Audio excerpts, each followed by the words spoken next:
മൂന്നാർ ഇരവികുളം ദേശീയോദ്യാനം സ്ഥാപിച്ച് 50 വർഷം തികയുന്നതിന്റെ ഭാഗമായി വരയാടുകളുടെ വിപുലമായ കണക്കെടുപ്പിനൊരുങ്ങി വനംവകുപ്പ്. 27-ാം തീയതി വരെ കേരളവും തമിഴ്നാടും സംയുക്തമായി വരയാടുകളുടെ കണക്കെടുപ്പ് നടത്തുമെന്ന് വനംവകുപ്പ് മന്ത്രി A.K. ശശീന്ദ്രൻ പറഞ്ഞു.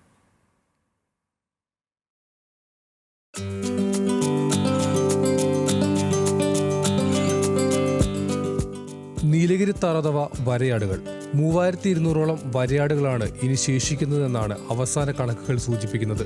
ഇതിൽ ഏറ്റവും അധികം വരയാടുകളുള്ളത് മൂന്നാർ ഇരവികുളം ദേശീയോദ്യാനത്തിലാണ്. എല്ലാ വർഷവും വരയാടുകളുടെ പ്രജനനകാലം കഴിഞ്ഞുടൻ തന്നെ കണക്കെടുപ്പ് നടത്താറുണ്ടെങ്കിലും ഇത്തവണ കൂടുതൽ വിപുലമാക്കാനാണ് വനംവകുപ്പിന്റെ തീരുമാനം. കേരളത്തിലും തമിഴ്നാട്ടിലുമുള്ള സംരക്ഷിത വനമേഖലകൾക്കകത്തും പുറത്തുമുള്ള വരയാടുകളുടെ ആവാസ വ്യവസ്ഥ നിലനിൽക്കുന്ന മുഴുവൻ മേഖലകളിലും ഒരേ സമയം കണക്കെടുപ്പ് നടത്താനാണ് കേരളവും തമിഴ്നാടും ചേർന്ന് തീരുമാനിച്ചിരിക്കുന്നത്.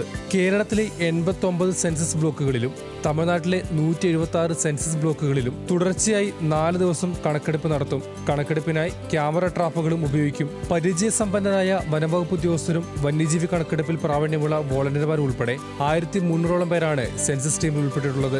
സെൻസസ് ടീം അംഗങ്ങൾ അതാത് ബ്ലോക്കുകളിൽ ക്യാമ്പ് ചെയ്ത് കണക്കെടുപ്പ് പൂർത്തീകരിക്കുമെന്ന് വനംവകുപ്പ് മന്ത്രി A.K. ശശീന്ദ്രൻ പറഞ്ഞു.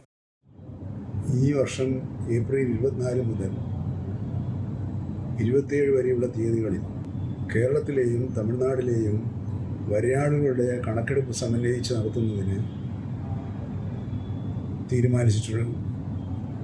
അതിൻ്റെ തയ്യാറെടുപ്പുകൾ പൂർത്തിയാകുകയും ചെയ്തിട്ടുണ്ട്. ഹിമാലയത്തിലും പശ്ചിമഘട്ടത്തിലുമായി ലോകത്തിൽ തന്നെ ചുരുക്കം മേഖലകളിൽ കാണപ്പെടുന്ന നീലഗിരി താറിന് ഏറ്റവും ആരോഗ്യപൂർണമായ ആവാസ വ്യവസ്ഥ നിലനിൽക്കുന്നത് മൂന്നാറിലെ ഇരവികുളം ദേശീയോദ്യാനത്തിലാണ്. വംശനാശ ഭീഷണി നേരിടുന്ന ഇവയുടെ സംരക്ഷണം ഉറപ്പുവരുത്തുന്നതിനാണ് കൃത്യമായ കണക്കെടുപ്പ് എല്ലാ വർഷവും സംസ്ഥാന വനംവകുപ്പ് നടത്തിവരുന്നത്. ന്യൂസ് മലയാളം, ഇടുക്കി.